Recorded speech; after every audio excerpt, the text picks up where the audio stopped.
Supervisor.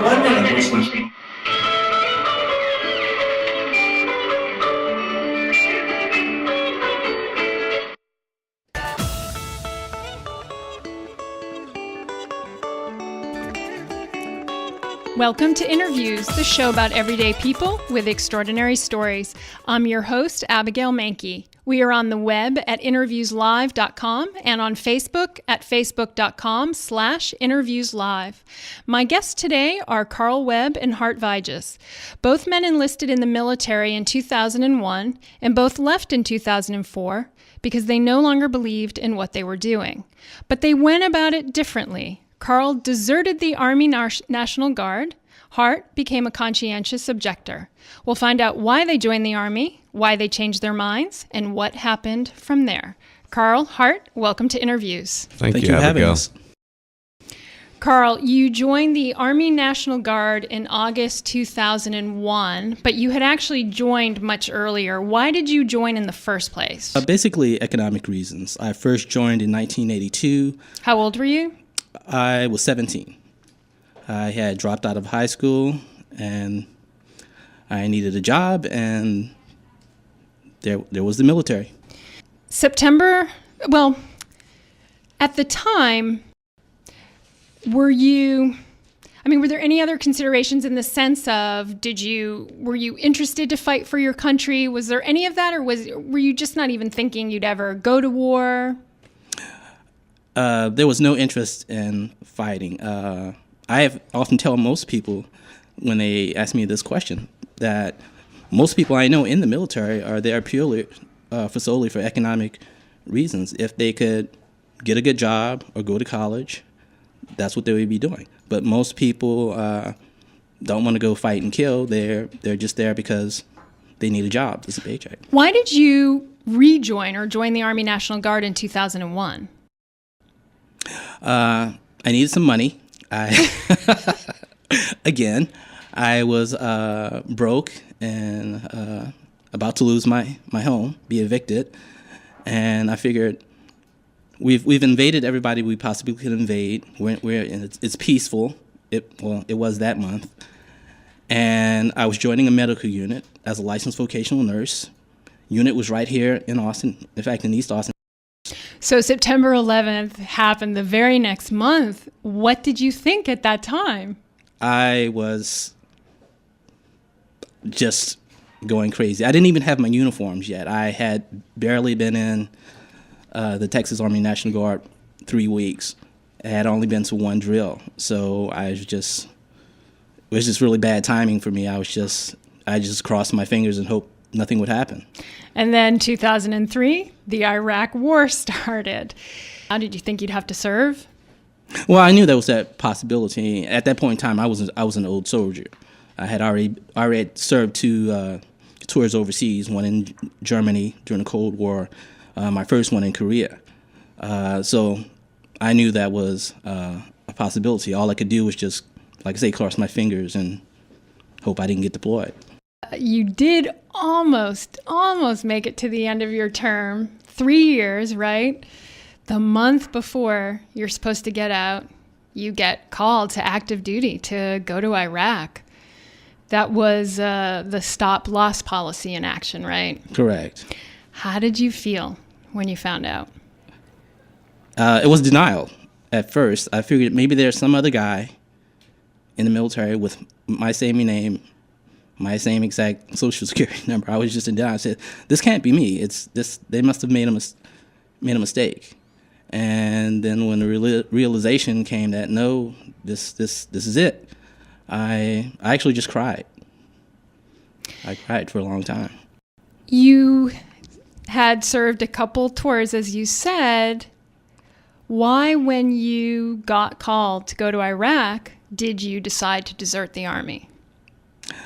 At that point in time, I decided that I could no longer be complicit in a system of oppression that I did not believe in. My first tour was in Korea, 1984, just a few years after their last military dictatorship had been installed. And, that was my first history lesson in U.S. imperialism. we were told we were fighting for freedom and democracy, and here we are in the country, and there is no freedom or democracy. We're just making sure that the country's liberated so they can make cheap products and radios and T-shirts. And I didn't want to be complicit in that anymore. And so that's what you felt about the Iraq War. Yes, it was I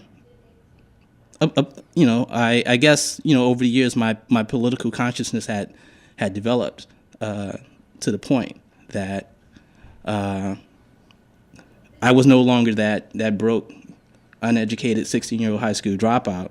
Here I was, somewhat more educated and hopefully older and mature, that I could make that decision. So how do you square away in your mind the fact that, like, you joined because you were broke, you needed money, the American government provided those things for you, but then when they asked you to go to Iraq and return, you weren't willing to do that?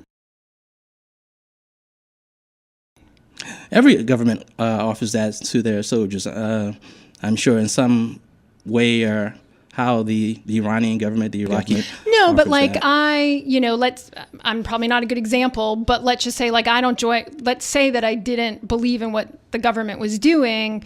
Maybe I wouldn't join the army in the first place. You know what I'm saying? Oh, yeah, I know what you're saying. So I'm wondering, so how did you kind of square that away, that you took advantage of what they had to offer, but then weren't willing to serve when they wanted you to? Oh, well, I just tell people I was wrong. I saw an opportunity, and I basically sold my soul to the devil.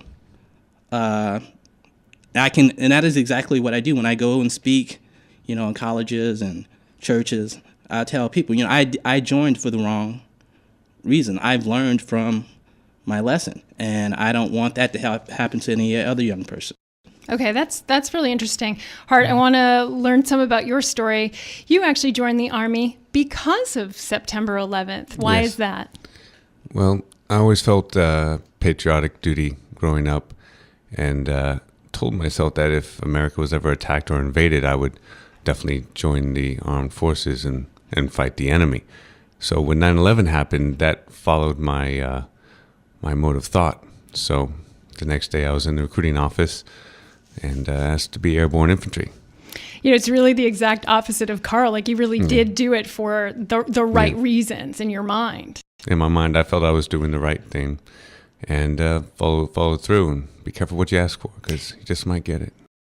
Well, you served in Iraq for 11 months. Yes, I What did you do there? Well, I was airborne infantry. I was a mortarman. I was a 50 cal gunner on the back of an unarmored Humvee. Which means the Humvee that we had was a cargo Humvee, no hard shell. 50 cal machine gun is a very large machine gun, large, long barrel. It's a crew-served weapon, and it's attached to the top of a Humvee, aka sniper bait, aka Wrath of God, that kind of stuff. And you shot that sucker? No. Okay. No, I didn't. I did. My other role was ammo bearer to the 81 millimeter mortar crew, and I did set rounds, I did set rounds, prepare them for downrange, and we dropped a lot of ordnance on Osamawa in the south. At the time, did you feel good about what you were doing? At the time, I was, mission-minded. I was, we came here to do our job. This is what we trained to do. And you take your brothers on your left and your right, and you bring them all back home safe.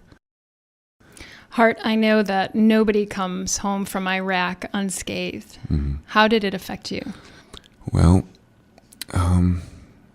there's post-traumatic stress, and that just wreaks havoc on pretty much every aspect of your life: work, relationship, personal.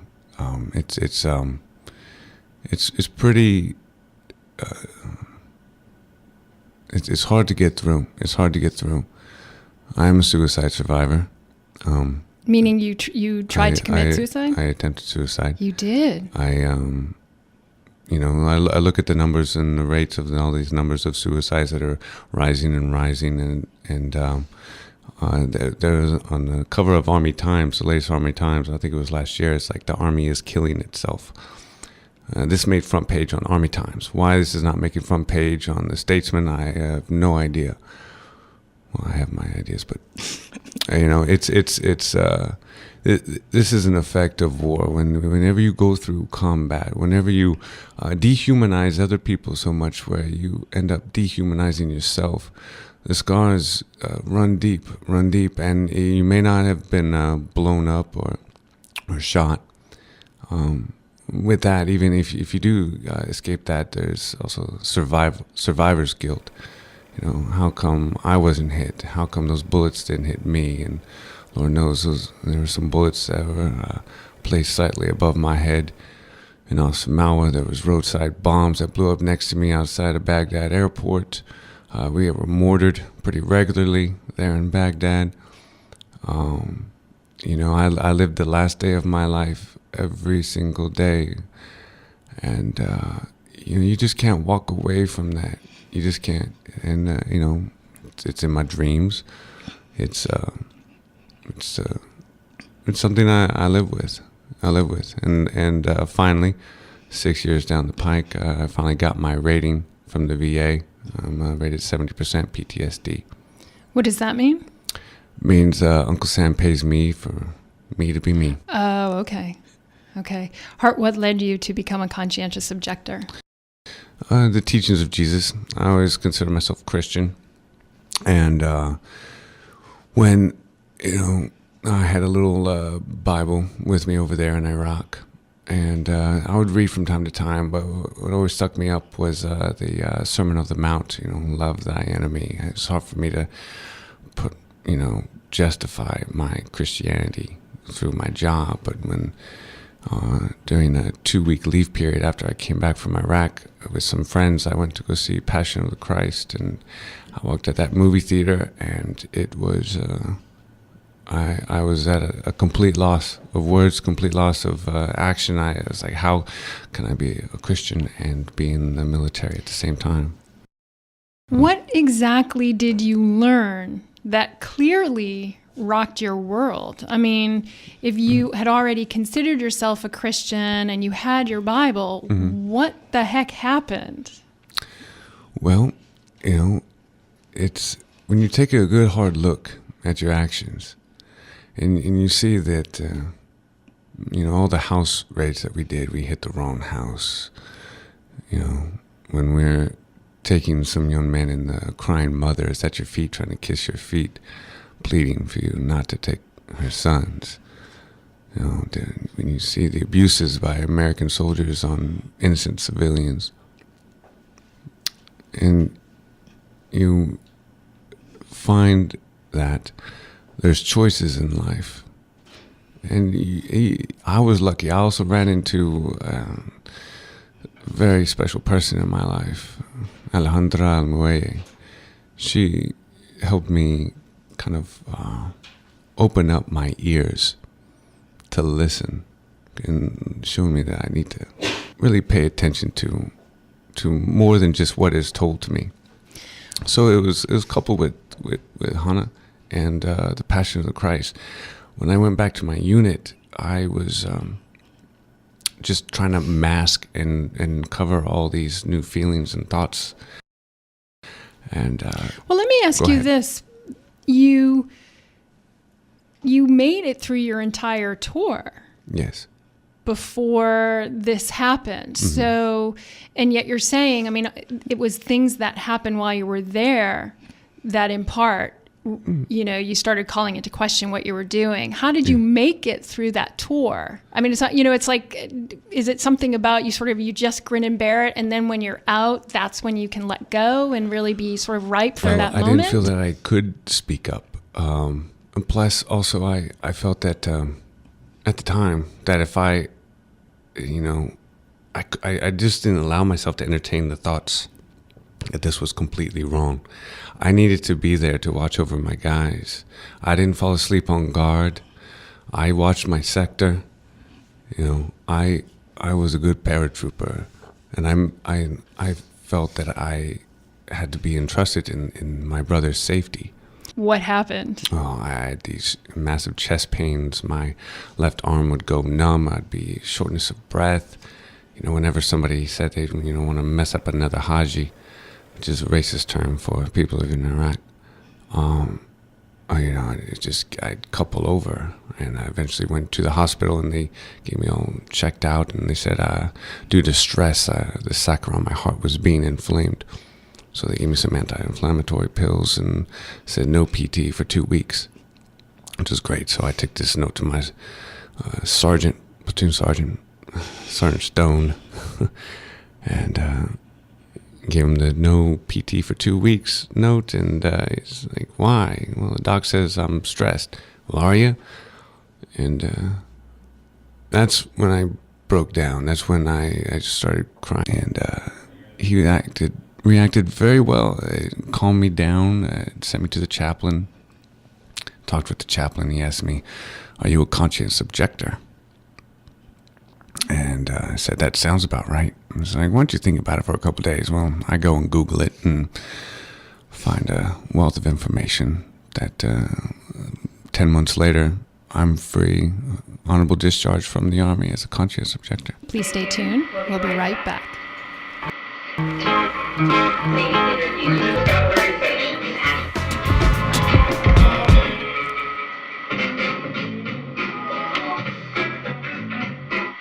Welcome back to Interviews. My guests today are Carl Webb and Hart Viges. Each left the Army when they stopped believing in what they were doing. Carl, when you deserted the Army, where did you go? The first place I went was Tennessee, Knoxville, Tennessee. I had a friend. I was trying to get as far away from Texas as possible, and I had an old girlfriend living in Tennessee at the time, so I just called her up and said, hey, you remember you said you'd do me a favor if I asked? And I was on a Greyhound bus a couple days later. So that was sort of your escape. Now, how does the Army typically handle desertion? Well, typically what happens is after about 30 days, they report you missing. And theoretically, there's supposed to be a warrant, arrest warrant, issued for you. In my case, for whatever reason, that didn't happen. But you were prepared to turn yourself in, deal with this warrant? Yes. Prior to leaving Austin, I spoke to a friend who's a member of the ACLU, which has a group called the Military Law Task Force, which advises soldiers who are in trouble with the military. And she said, well, if you don't report for duty and just leave, you can later, if you decide not to leave the country or go underground, you can turn yourself in. But she said you don't want to do that until your unit has reported you missing, because if you do that prior, they'll just send you back to Texas and ship you off to Iraq. There was a chance, if they had reported you missing and arrested you, you could have gone to prison, right? That's a process that could have happened. And so I'm guessing you were prepared for that, yeah? In other words, you decided, I'm deserting the Army. I'd rather desert and go to prison possibly than go to Iraq. Yes? Is this the thought process? Yeah, that's exactly what I had in mind. And as I, listened to some of the things that Hart tells me about actually going to Iraq, it just reinforces some of the ideas I had previously. One of my tours was in Germany, and a lot of the civilian workers on the base were these old German guys. And sometimes I would just look at them and I knew some of them had served in the German army. And I was like, how could they do that? And I could realize some of them probably told some of the same stories that Hart is saying. And I didn't want to be in that position. I didn't want to be back home with PTSD, think about what could I have done. So at that time, I was ready to go to jail. So you never got arrested. Do you know why? That's weird. Well, what some in the peace movement theorize is that would just be really bad PR for them to start arresting all the soldiers that, were giving them problems. There's Army. Why was that? Because obviously this is their policy in place that they had executed before. Well, the Army itself admits to having had 10,000 soldiers desert. That's 10,000 soldiers who did not.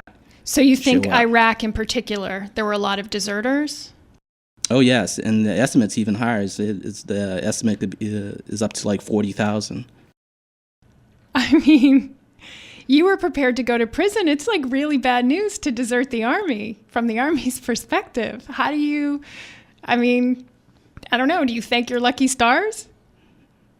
Well, yeah, I do, and part of becoming a media activist is that I try to use the media. One of the reasons why we think that they are not cracking down on all of those who are resisting is exactly because it would be bad PR. There's actually the death sentence is still on the books for desertion in time of war. The last time they did that was World War II. Can you imagine that they would be so draconian?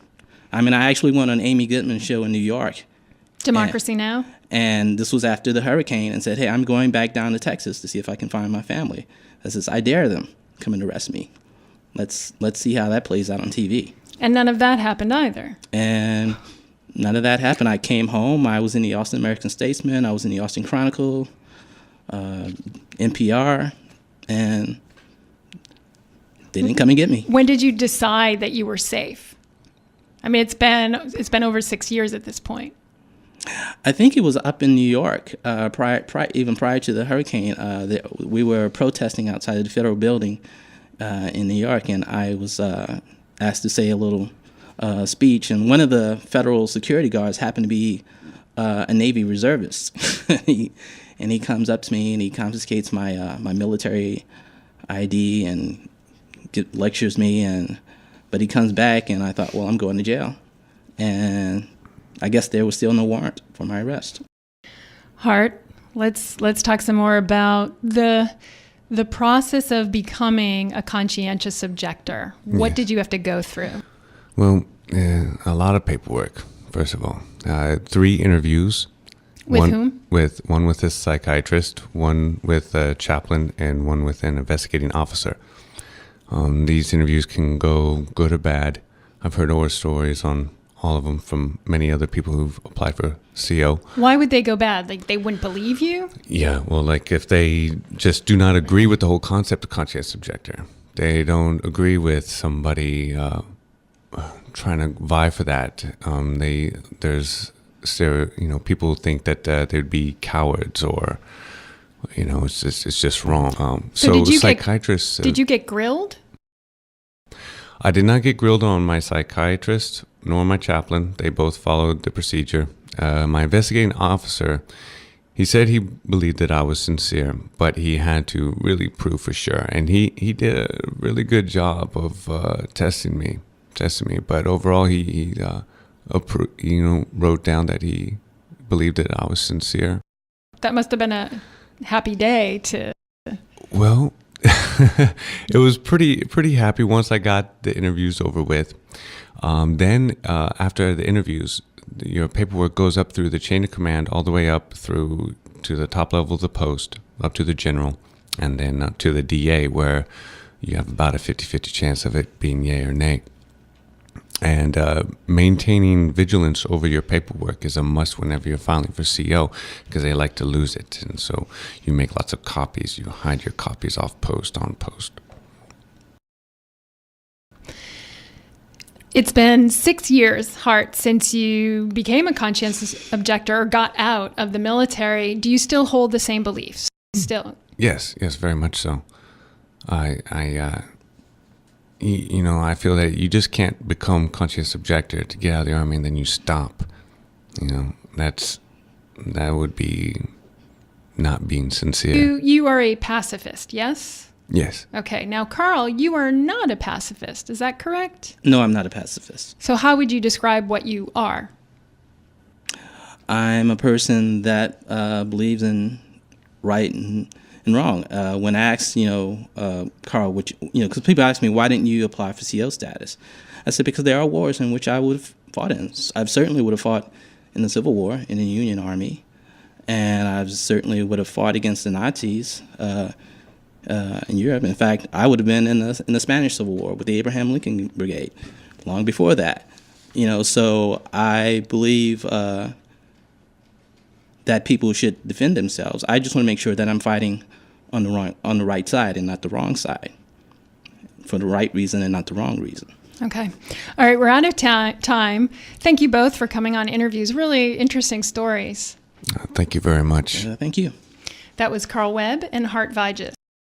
Thank you to Lisa Sheps for engineering and Jared Hardy and Bill Guzik for videography. To stay up to date with interviews, become a fan on Facebook at facebook.com/interviewslive. That's INNER Views Live. To hear past shows, please go to innerviewslive.com. Thanks for listening to the show today, and we'll see you next week. You are listening to KOOP Hornsby Austin 91.7 FM.